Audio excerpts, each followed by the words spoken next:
hier soir, Boston a pris le large face à Philadelphie, 3 victoires à 1. Il y a beaucoup de choses à raconter. Les deux Jalen et Jason ont été bons, entre autres Peyton Pritchard aussi. La grosse nouvelle de ce match 4. Non, Peyton Pritchard, il n'a pas été bon. Il était exceptionnel. Il était exceptionnel. Ton petit frère, il est vraiment très fort, Erwan. Je vous mets le bracket là, comme ça. Arrête de me regarder comme ça. Pourquoi mon petit frère? Je sais pas, vous êtes deux chauves, blancs, c'est bon, c'est des petits. Tu sais, on se prend plus la tête aujourd'hui. C'est du racisme primaire. C'est que mon petit frère ne ressemble absolument pas à ça. Non, mais lui, c'est ton vrai petit frère. Ah, voilà, d'accord. N'oublie pas que. Papa, maman, vous avez des choses à me dire? Voilà, les équipes à gauche, bien sûr. Vous avez vu, il y a, à l'ouest, là, il y a des grosses différences. Mais à l'est, il y a 2 séries serrées. Cleveland, Toronto, Atlanta, New York. Et donc, en bas, la série entre Boston et Philadelphie. Pour en parler, on est avec Nico Batum, donc, qui nous a appelé gentiment. La grosse info de ce match 4, les gars, c'est que Joel Embiid is back in the game. Ouais. La surprise générale. Après, son appendice, cite. À la surprise générale, et je suis curieux d'avoir l'avis premier de Nicolas Batum. Alors, c'est vrai que sur le papier, ça fait toujours kiffer de voir Joel Embiid sur un terrain. Je suis pas sûr que ça a été la meilleure chose à faire pour Philadelphie quand je vois le contenu de leurs 2-3 premiers matchs. Quand je vois le contenu du 4e, je me dis que des fois, il faut peut-être pas forcer les choses. Nico, tu es avec nous. Merci d'ailleurs d'être avec nous from Los Angeles. Qu'est-ce que tu en penses? Dis-nous tout. Je suis un peu d'accord. Et vous savez, bon, Joël et moi, voilà, on se connaît bien, on se connaît depuis longtemps, donc j'ai pas envie de critiquer quelqu'un que j'apprécie, mais en fait, je trouve que l'erreur de Philly hier, c'est d'avoir voulu le mettre en marche trop tôt. Fallait laisser en fait Maxi et Edgecombe garder. Un peu, toi, c'est un peu comme les Lakers quand les 3 jouent, quand les Reeves, Luka et LeBron jouent. Je trouve que LeBron a compris ça à la fin, c'est de laisser Reeves et Luka jouer en premier, d'être les premières options. Tu regardes hier, Maxi, il prend son premier tir à 1 minute de la fin du premier quart-temps. Par exemple, tu vois. Ah bah oui. Donc je dis pas que ça aurait changé l'issue du match, mais dans l'équilibre de ce qu'ils avaient fait là, le match 2, où les 2 petits, ils ont clairement. Je trouve que dans ce match-là, en fait, Joel aurait dû, ou c'est pas Joel ou Nurse, enfin je sais pas comment ça a marché, aurait dû inverser, laisser les petits prendre la main et Joel joue dans le cours du jeu. Joel, il met 8 points, 10 points d'entrée, c'est très bien. Mais tu vois que Edgecombe et Tyrese, ils marquent 0 points combinés les 8 premières minutes, quoi. Ce qui va dans ton sens, et je pense qu'on a tous ressenti, c'est que c'était comme une fête son retour. Tu vois, tout le monde était content qu'il soit là, et donc il joue tous les premiers ballons avec réussite. Et c'est le gros problème. C'est un match 4 de playoff, enfin. Ouais, mais au début ça marche, là, tu vois, ils sont dans le match. Et en fait, je pense que ce début de match fait que ça foire complètement après. Parce que si il avait raté ses premiers tirs, si assez naturellement Tyrese Maxey avait repris le lead avec Vijay Edgecombe, et ben on aurait peut-être eu un match plus équilibré. Le problème c'est qu'après il y a un temps mort. Tiens, on regarde les quelques images là où il domine. Le problème c'est qu'il fait 4 sur 4 au début et que derrière il fait 0 sur combien? Il fait 0 sur 7, 8, il est cramoisi. Et il continue de tirer. Fait, c'est quoi il a raté les 3 quarts de la saison régulière, Joel Embiid. Et ça, il n'empêche que les Sixers ont fait un super début de saison. Ils ont eu un petit coup de mou, ils sont revenus, ils ont accroché cette belle place pour les playoffs. Très bien. Mais leur ADN cette année, c'est quoi? C'est d'enflammer les matchs, c'est de courir. Paul George a amené, après son retour en plus de suspension, il a ramené un petit peu en plus de justesse par moment, mettre un peu la balle sous la main. Mais leur qualité première, c'est de courir, c'est d'aller à 2000 à l'heure. Et le match qu'ils font à Boston quand ils gagnent, c'est ça, ils enflamment le match, ils vont sur un rythme où en fait ils te font péter ton game plan défensif parce que ça court de partout et que Edgecombe et Maxey ça va trop vite. Et puis à l'intérieur, ils ont des soldats, Drummond, Bona, voilà. Ils font une super série tous les deux. Tu sais quand tu joues avec des postes 5 où tu sais que c'est du cercle à cercle, du compte, du rebond, ça te libère les choses. Là, jouer d'un coup avec un bid où tu sais que la première intention c'est du foutre la balle, tu cours moins, tout le monde est un peu plus à l'arrêt. Et les rôles, du coup, changent un peu. Mais oui, je change. Mais alors, c'est quoi ma limite? Elle est où? Elle est quand? Et hier, la première mi-temps, et même le match en entier pour Edgecombe et la première mi-temps de Maxey, en fait, la présence d'Embiid, ça leur a complètement cassé leur rythme et la folie qu'ils ont. Et en face, derrière, défensivement, alors par contre, Boston fait un match exceptionnel, mais Boston, hier, défensivement, toutes leurs rotations, elles sont parfaites, avec des Garza, Hauser, qui sont des défenseurs, des piètres défenseurs, Vucevic. Mais le jeu est tellement statique autour d'Embiid que les autres, hier, défensivement, ils sont tous venus fermer. Ils sont oubliés sur rien. Et après, ils font une partition magnifique en attaque, mais je trouve que Philly s'est complètement trompé. Il s'est passé quelque chose cette saison du côté des Sixers, c'est que Tyrese Maxey a pris le lead. C'est que Vijay Edgecombe est devenu l'option numéro 2 et que Paul George est un gougaille. Mais c'était 2 meilleurs joueurs de la saison, c'est eux. Avec derrière, comme il s'appelle, le mannequin beau gosse, Kelly Oubre. Ça court. En fait, c'est une équipe c'est une équipe un peu folle. Alors avec des limites, mais cette année, elles étaient couleurs parce que c'était une équipe un peu folle. Et sur ce match 4, ils se sont complètement reniés pour remettre Joel Embiid. Et ben, ils l'ont payé cher, et très très cher, parce qu'ils prennent une énorme tôle. Hein. Ils se font, tu vois, c'est même pas on perd à cause de ça, ils se font casser la gueule. Il a dit beaucoup de trucs. Oui, parce que je sais pas pourquoi je commencer. Restons sur Philadelphie, faut passer sur Boston. Est-ce que tu es d'accord avec ce que vient de dire Erwan sur. En fait, ils ont un peu flingué leur alchimie d'attaque avec le retour de Embiid. Bah oui, mais après il prend tellement de place, il est tellement fort, c'est tellement le centre de leur attaque. Voilà, pour avoir vécu ça pendant un an, c'est normal. Mais après, c'est vrai que maintenant c'est devenu la franchise de Tyrese Maxey cette année. Donc pour moi, c'est l'erreur qu'ils ont faite, c'est d'avoir ramené Joel dans le truc. Ça aurait pu être une bonne chose, mais fallait pas, je pense, tout de suite jouer pour lui. Il fallait laisser Tyrese et Edgecombe être encore les lanceurs, être les. Parce que même en garde, hier, Oubre fait pas un gros match non plus. Non, mais alors que le match 2. Il a emmené tout le monde avec lui, Embiid. Est-ce qu'on aurait pu imaginer qu'il sort du banc, Joel Embiid? Non, jamais. Mais en fait, hier, ils ont fait Oubre. C'est ce que moi, j'étais quand j'étais avec eux, quoi.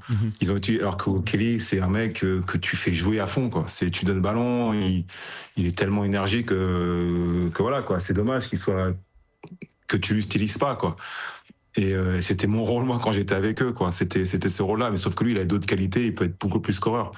Mais ouais, non, moi, je pense que le match 5, ça va être compliqué. Mais toi, en deuxième mi-temps, ils étaient déjà à -20, mais en deuxième mi-temps, ils ont rebasculé là-dessus. Il y a des deuxième mi-temps qui étaient beaucoup plus plaisantes à voir. Tu vois, c'était vraiment Tyrese qui prenait les choses en main. Troisième quart. Il jouait. Et Joel était plus dans le mode pick and pop. Il jouait par rapport à Edgecombe ou à Tyrese. Donc, et là, c'était beaucoup plus plaisant à voir. Et moins de one-on-one ou post-up qui ralentissaient le jeu pour les Sixers, quoi. Tu sais, Erwan, il y a quelques semaines, disait à chaque fois que Joel Embiid entre sur le terrain, il faut en profiter parce que c'est peut-être, allez, tu vois, en grossissant le trait, les dernières fois qu'on le voit à très haut niveau. Le problème, c'est qu'hier soir, il coûte peut-être pas une victoire parce que Boston est très fort, mais il coûte au moins un gros match de son équipe pour revenir dans la série. En tout cas, le choix.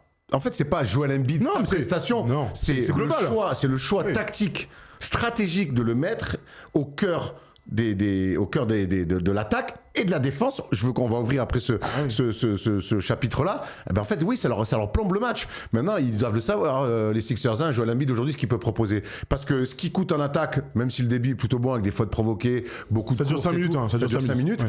Défensivement, le premier pick and roll du match, je vous le rappelle, il est à la ramasse. Keita, il va mettre un énorme dunk. Et derrière, Joel Embiid, qui était l'un des meilleurs défenseurs NBA aujourd'hui, il est dans du drop coverage tranquille, hein. Tu vois, il fait à peu près ce qu'il peut. Alors que Bona et Drummond amènent un truc, une énergie. Ce qui est l'ADN aujourd'hui de cette équipe-là avec Tyrese Maxey en 1. Pour moi, hier, ils se sont dit tout marche bien, attends, on va tout changer. Tu sais, attends, on va tout changer. Mais ouais, mais le spectacle, il est dans 5 minutes. Non, mais on change. Ah bon, d'accord. Et ça marche pas. Non, ça l'a pas arraché. Ils ont pris d'énormes taux. Le premier carton, ils le perdent 34-18. Hein.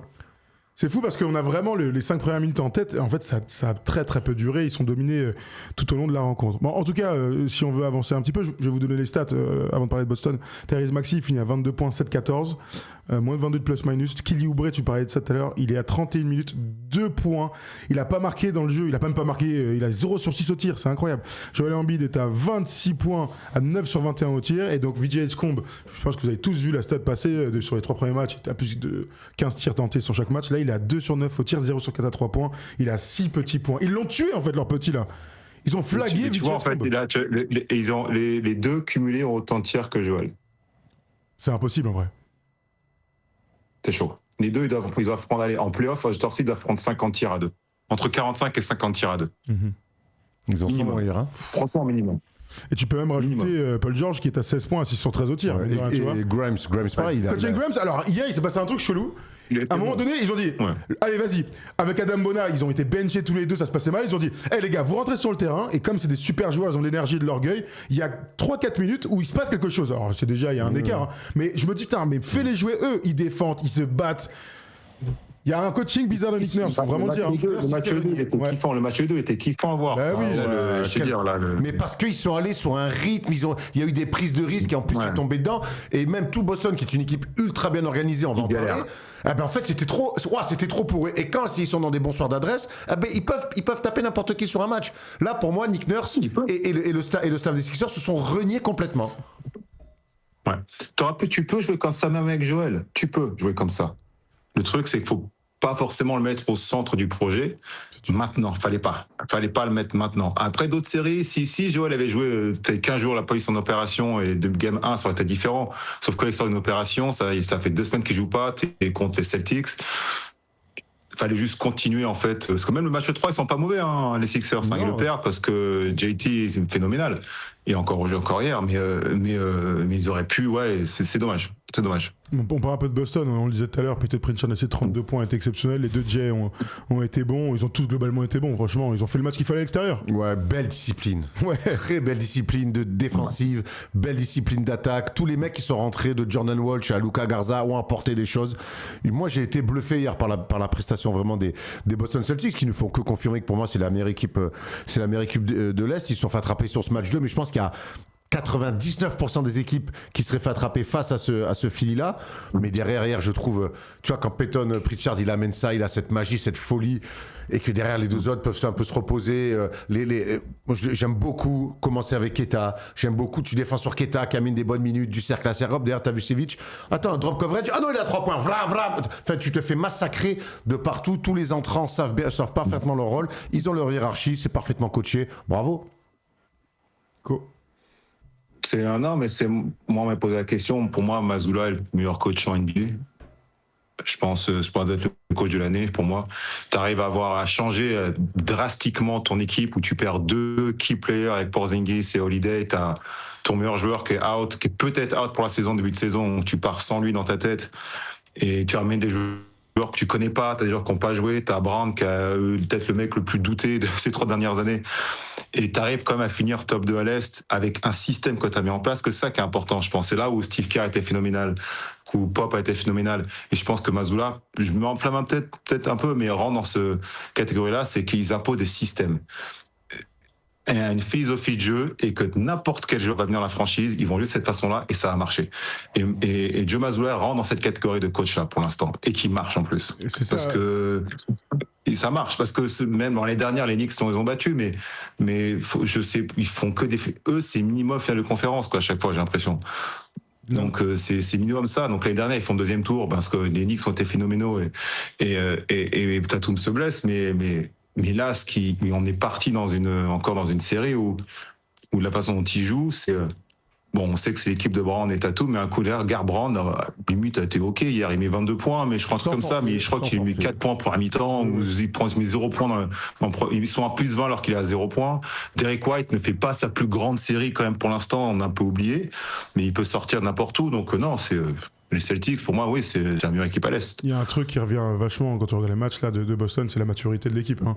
Comme si, même, malgré des gars, là, à partir de leur 7e homme, c'est quand même des gars qu'on apprend encore à connaître. Hein. Les Jordan Walsh, Sherman, tout ça. C'est des gars, on peut se poser la question. C'est un bon petit joueur celui-là. Hein. Sherman, il a 0 flow, mais franchement, c'est un bête de joueur. Hein. Bon petit gaucher. Ouais, ah ouais. On va au rebond offensif. Ah ouais. Et puis quand il est chaud. Ouais. Et puis Nico, comme il dit, en fait, quand t'es dans un système comme ça, où tout le monde joue le même basket, bah en fait, lancer des mecs qui sont pas forcément très attendus, bah c'est beaucoup plus facile que lancer dans un collectif où c'est bah vas-y, joue.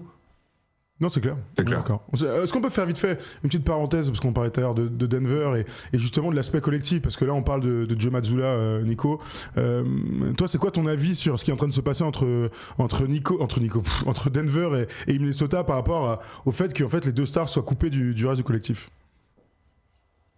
Les 2 stars. À Jamal Murray et Jokic, côté Denver. À Jamal Murray. Tu sais, moi je les ai joués l'année dernière, en 7 matchs, Denver. Et en fait, la façon dont ils défendent Jokic et Murray, ça peut nous, c'est ce qu'on a fait un peu l'année dernière. Zubac on fait scorer Jokic, on enlève le playmaking de Jokic, et t'es tout seul. Tu le gères tout seul, et c'est un peu ce que Rudy fait. Et les 2 premiers matchs, on était à 2-1, on était bien, et le match 4 a été pivot, parce qu'on est devant la mi-temps, et ceux qui nous tuent dans le match 4, c'est là où Gordon fait sa tape à la dernière seconde, c'est Porter Junior qui nous tue, toute la deuxième mi-temps, et c'est l'impact de Gordon sur Kawhi. Et Christian Brown qui fait une énorme deuxième partie de série sur James Harden, et après aussi en attaque, ils écoutent courir. Le problème, c'est que Brown a tellement été blessé cette année, c'est que je ne vois pas courir cette année. je vois pas du tout courir cette année. Et alors quand lui, c'est côté un des meilleurs leapers de toute la NBA.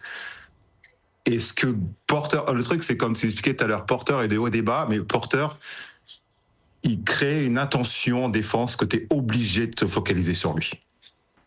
Même s'il est à 2 sur 27. Tu vois? Il est à 2 sur 27, mais c'est peut-être un des rares joueurs NBA qui n'est pas franchise player, où il est à 2 sur 27, mais il va te planter les 3 prochains qui vont t'en aller droit dans le cœur. Et c'est exactement ce qu'il a fait contre nous. Les 3 premiers matchs, il est OK. Et la deuxième mi-temps du match 4, je crois qu'il met, je sais plus combien de ça, mais il nous tue. Il nous fait vraiment, vraiment, vraiment très mal. Et c'est ce qui leur manque cette année. Parce que Zubac, il faisait un bon boulot sur Jokic. Il faisait pas non plus la grosse série. Bon, il y avait ses stats, il y avait ses chiffres, hein, mais l'impact était différent. Et le job qu'on faisait aussi sur Murray, mais Gordon est sur une jambe. Et les autres, les 4 autres, Valanciunas, je l'enlève. Mais Browns, Cam Johnson et Tim Hardaway, je trouve, ne font pas l'apport qu'avait Porter Jr. seul. Au moins l'intention qu'il a portée.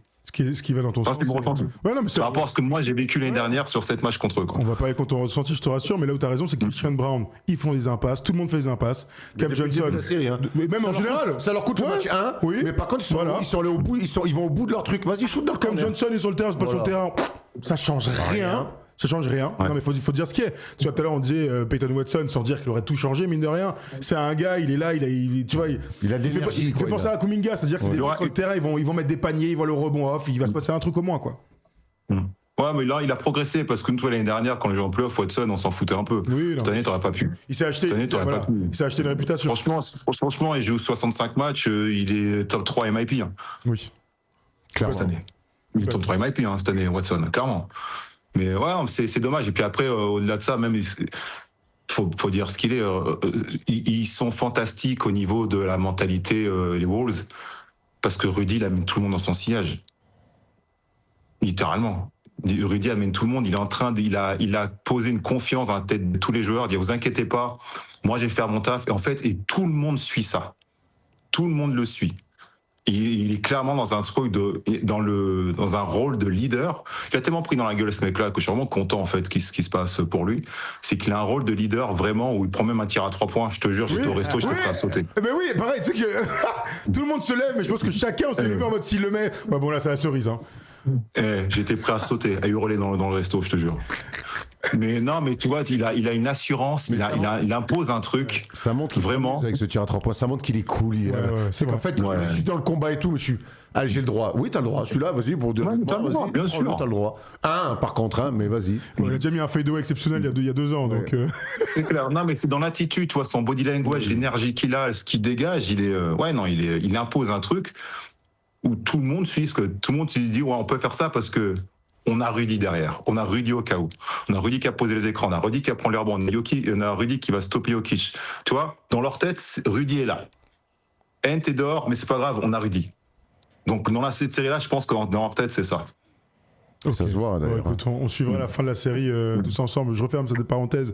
On voulait absolument avoir ton avis sur cette série. Et t'as bien fait de donner de la force à Rudy parce qu'il le mérite. Il fait peut-être la plus belle série de sa carrière, le mec. Donc, moi, c'est la plus belle série de sa carrière. En tout cas, t'es sur Jokic. Il est en train d'éteindre Jokic, le mec. 8-22, 7-26, c'est totalement hallucinant. On revient vite fait sur Boston-Philly et vous allez me donner votre prono. Comment vous imaginez, Erwan, comment tu imagines la fin de la série? Ça finit en 5, on n'en parle plus? Oui, ou Philly je pense que ça va finir en 5. Je vois pas Boston perdre 2 fois d'affilée à domicile. Et puis je veux voir comment ils vont gérer Joel Embiid. Est-ce qu'ils vont adapter le game plan autour de... Tu ferais quoi, toi? Tu ferais quoi? Elle va ça, ma question, j'avoue. Le problème, c'est que gérer Pépère, tu vois, quand Nico, derrière, on lui dit est-ce que tu peux sortir du banc et qu'il fait non. Bon, on a compris que faut le mettre titulaire, faut qu'il ait des ballons. Donc, non, moi, je sais pas. Après, tu vois la façon dont on joue en deuxième mi-temps. Où les Maxi a pris le ballon en main. Ouais, moins 20, mais après, voilà, quoi, c'était plus efficace en deuxième mi-temps.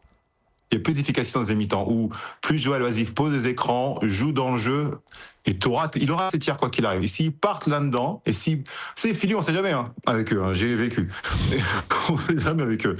On sait jamais, ils peuvent te sortir un truc où les deux gamins ils mettent 60.2, PG sort vintage PG et Joël joue très bien. Donc on sait jamais. Oui, sur Donc un match, j'ai envie de te dire que Boston clôt le débat, mais je serais pas surpris que les Sixers gagnent, quoi. J'espère un gros match. Je vais rester sur un 5-1 quand même, 4-1 quand même. À tout moment, Joël peut pas enchaîner 2 matchs aussi. Il y aura le match est mardi soir, c'est demain soir, donc à suivre. Malheureusement, Joël Embiid, il y a toujours du mal à enchaîner les matchs ces derniers temps. Bon voilà, vous nous dites si vous regardez en replay tous ensemble là, vous nous dites quel est votre prono. Est-ce que vous pensez de cette série de la conférence Est entre Philly et Boston? Nico, tu restes avec nous. Voilà, encore. Je te garde avec nous. Alors, t'as dit quoi, Tom? Pardon? Il y a pas le Tom qui me parle. C'est un ordre de régie, très bien, c'est pas grave. On peut enchaîner les mecs.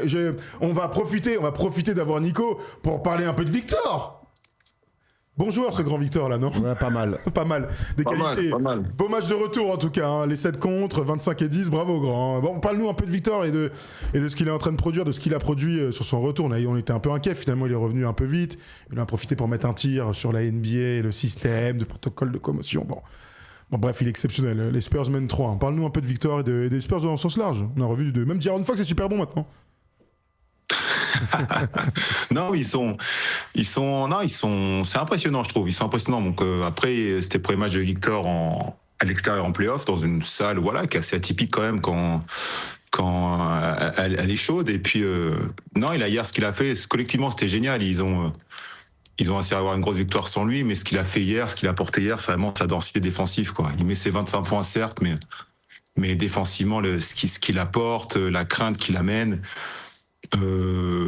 Enfin voilà quoi, Castle, Harper, Fox, tout le monde, c'est vraiment un collectif bien huilé. Et puis à lui là, ils ont cette confiance un peu à la OKC il y a 2 ans, où quand OKC va en playoff et ils perdent à ce deuxième tour, mais ils ont vraiment cette confiance directe. Et c'est assez impressionnant ce qu'il amène, quoi. On n'est pas forcément surpris, il était prêt pour le moment, il attendait que ça et il répond présent.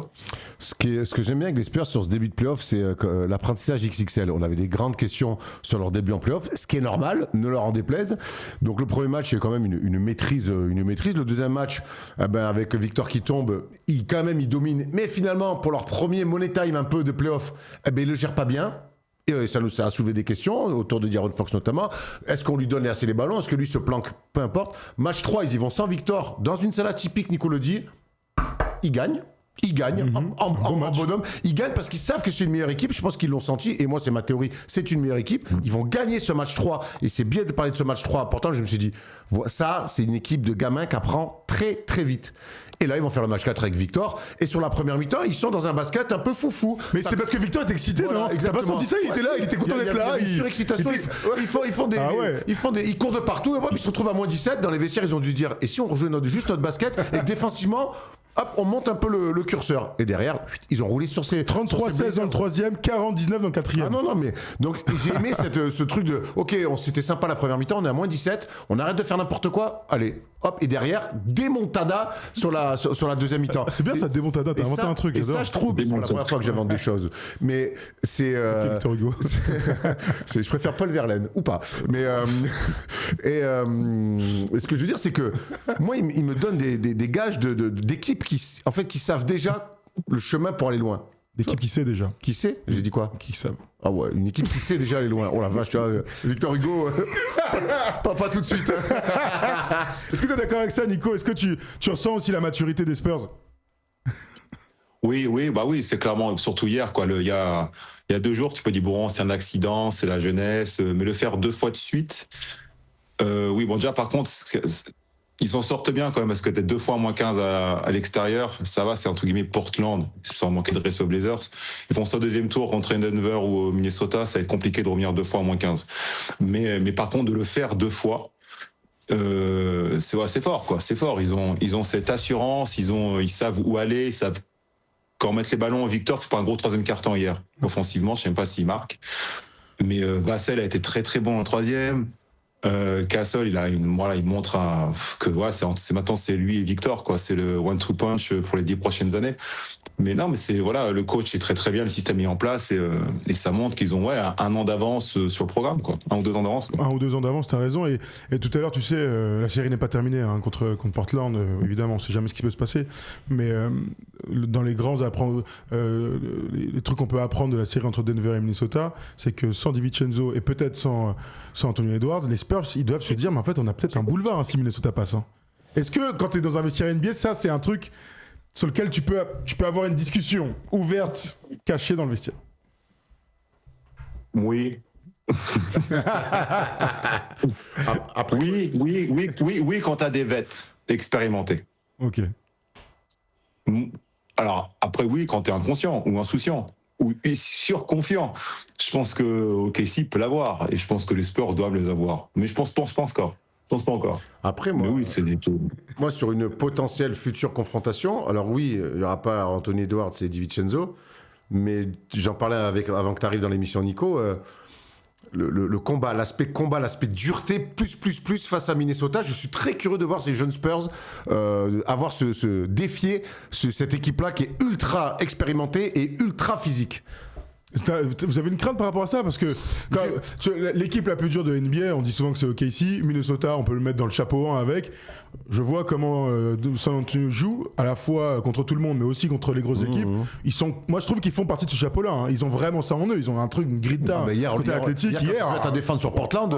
Mais encore une fois, pour moi, il y a une différence. Et Nico, je vais aller te chercher entre défendre fort, tenir ses duels et ce que fait Minnesota. Minnesota, ils font plus que défendre fort. Ils mettent des coups. Ils sont dans une... Tu sais, c'est limite à chaque fois.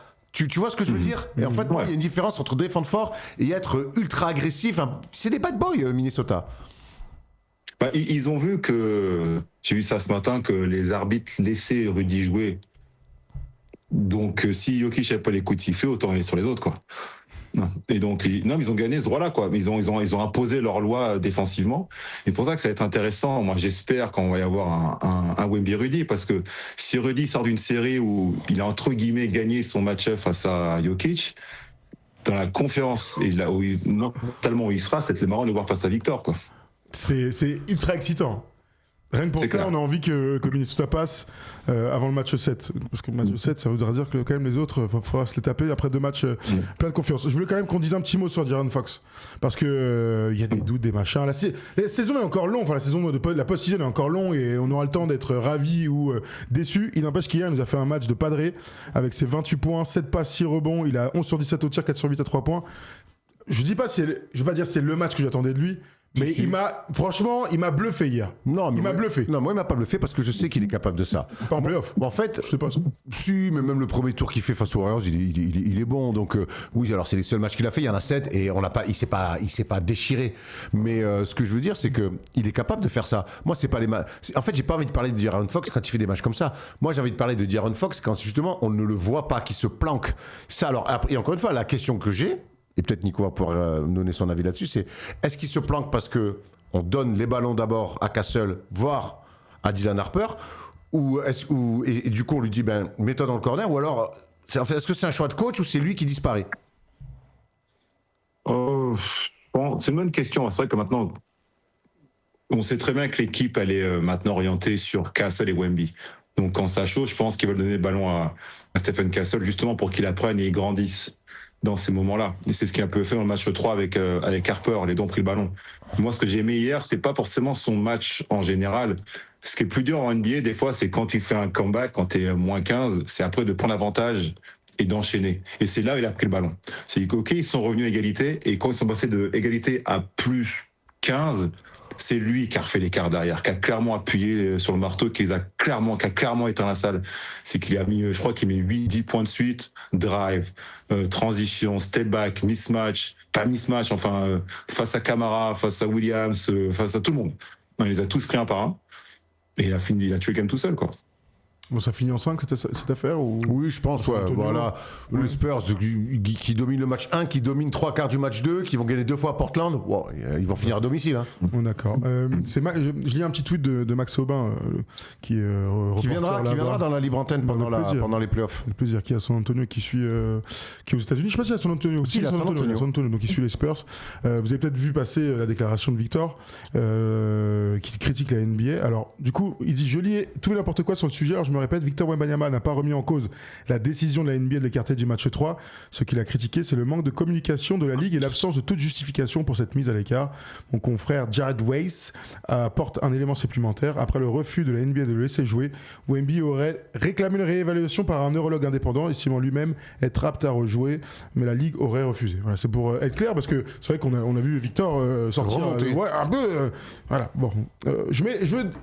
Je vais faire la parenthèse Spurs, on verra ce qui va se passer, on suivra bien sûr tout ça. Avant de te laisser, Nico, il y a Wax qui nous a dit: je veux absolument, j'aimerais plutôt parce qu'il est poli, j'aimerais vraiment une phrase de Nico sur les Pistons. Ouais. Ils sont menés 2-1. Moi, plus sur Orlando, quoi. C'est pas forcément sur les Pistons, c'est plus sur Orlando, quoi. Ce que fait Orlando, c'est magnifique. Hein. On peut dire ce qu'on veut sur les Pistons, c'est ce qu'Orlando fait, ce que Bencaro fait. Bencaro, il est en train enfin de montrer qui il est.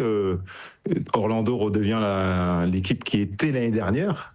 Qu'est-ce qu'a montré l'année dernière, que c'est une équipe défensive extraordinaire, qui pouvait jouer partout. Encore une fois, c'est une équipe qui a été décimée par les blessures toute la saison, mais ils reviennent tous au top au même moment, quoi. Suggs, Wagner et Bencaro étaient vraiment décimés par les blessures cette année, et les trois reviennent au top.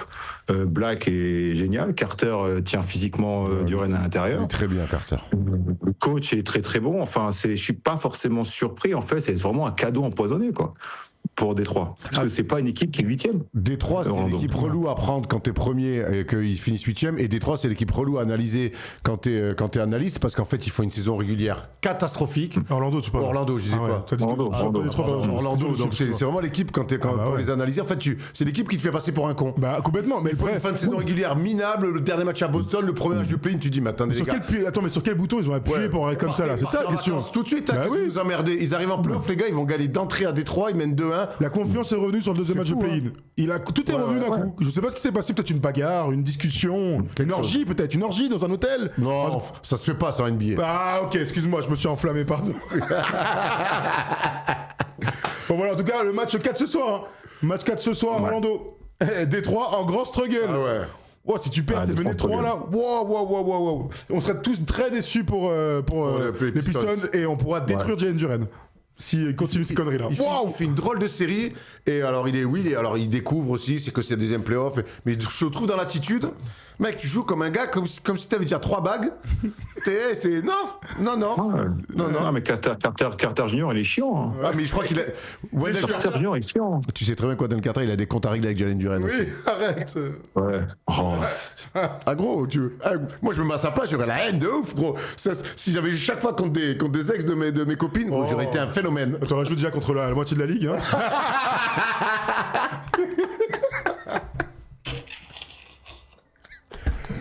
Ah là là. Attends, il y a Wax, il veut faire l'émission, mais Wax aussi, il est trop chaud, il me dit demande-lui, ils doivent faire quoi pour gagner? Non mais attends, Wax, enfin, non mais... Bon, si Nico revient, je lui demande, mais après tu arrêtes les questions, s'il te plaît, Benjamin, je vais appeler Benjamin carrément. Ah, il a disparu, mon Nico, là. Non, j'ai reçu un coup de fil, on m'a appelé, quand on m'appelle, ça coupe le truc. Alors Nico, je te pose une dernière question, parce que Wax, il veut savoir qu'ils vont faire quoi ce soir pour gagner les Pistons? C'est quoi ta take, ta vision là-dessus? Pour l'instant, il faut qu'ils redeviennent très physiques, quoi. C'est vrai qu'il faut qu'ils deviennent, entre guillemets, la défense qu'ils aient toute la saison. Il faut que Cunningham soit exceptionnel. Après, c'était ça, alors, les craintes que tout le monde avait toute la saison, c'est si Kane n'est pas bon, qui step up? Bah, ils ont sorti le petit Jenkins, là, quand même. Ouais, mais il n'a pas joué, par exemple, les DNP la dernière fois, là. DNP, ouais. Parce qu'ils ont vu peut-être le match d'avant aussi. Ouais, oula. C'est dur, les playoffs, et ça a été la crainte de tous les commentaires, tous les critiques par rapport à Détroit cette année, c'était ça. Si Kane n'est pas bon, qui le deuxième? Qui le deuxième qui peut step up? Tu vois, c'est regarde, ok, si t'as match 2, il fait pas un bon début de match, entre guillemets, et J-Dub, enfin Williams fait un énorme match 2, tu vois, entre guillemets. Toi, ils ont tous ce mec-là qui va step up. Détroit ne l'a pas forcément, entre guillemets, l'attitré. Tu vois, ce deuxième mec, cette deuxième crainte. Ils l'ont, Orlando. Rendons ça. Ça va être intéressant. Trouvez-vous un en tout cas. lieutenant. Ah oui, trouvez-vous un lieutenant. Bon, Nico, merci d'avoir passé 1 heure avec nous. C'était absolument pas prévu. Ça faisait longtemps, tu nous as manqué. Ouais, Non, non, ouais, pas du bah tout. après, il fallait qu'il digère un peu. Eh oui. T'as vu tout ce qui Ouais. s'est passé, le pauvre Nico, on te voit plus, c'est pour ça, donc on entend que ta On a- voix suave. C'est pour ça, mais on est avec Merde, toi. vous ne voyez pas? Non, mais Ouais, on a un c'est- petit c'est bug la de l'autre régie, c'est côté. la régie. Grave, tant qu'on t'entend bien, c'est tout ce qui oui, compte. oui. On va Ouais. pas te poser de Ouais. questions à 2 balles, Nico, mais on t'attend dans le fauteuil. Hein. Tu rentres quand là? Les enfants finissent mi-juin, donc juste après. Ouais, très bien. Parfait. De toute façon, tu viens peut-être assister et commenter les matchs d'équipe de France, non? Assister ou commenter? Non. Ah, très bien. Bon.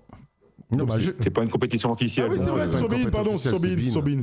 My bad, guys. Ce sera sur Bein, mais bon, on va quand même regarder les copains qui commentent. Il y a 2 matchs, on vous rappelle, Oui, en bien juillet. sûr. Hein, et il y aura des matchs aussi en août, avec peut-être un champion NBA français. Qui sait? Rudzei, Rudy, Victor, qui d'autre? Pacôme. Noah Panda. Noah Panda. Il y a C'est qui vrai. d'autre encore? Bah, tous les mecs de New York, hein, bien sûr. Qui Il y a- d'autres ouais. mecs là? Il y a qui d'autre? Il y Modiawara. a Sissoko. Sissoko, Sissoko qui est rentré, on l'a vu là. Ouais. Il a joué contre Victor là même, il s'est fait contrer. Ouais. Bon, voilà. Bon, merci Nico de nous avoir appelé, c'était un plaisir de t'avoir parmi nous. Grand plaisir, les gars. Allez, la D'habitude. bise, on se voit mi-juin alors. Hein. Ouais, dans ces eaux-là. Allez. Salut Nico. Salut Nico, Allez, ciao, bonne ciao. journée. Salut. Toujours un plaisir hein, d'avoir Nicolas Batsum et ses 950 sélections en équipe de France. C'est toujours un plaisir. Je sais que ça vous a beaucoup plu. 950 de plus que nous deux. Bah, de toute façon, 0 plus 0. Attends, laisse-moi réfléchir. T'as Toto, bien sûr.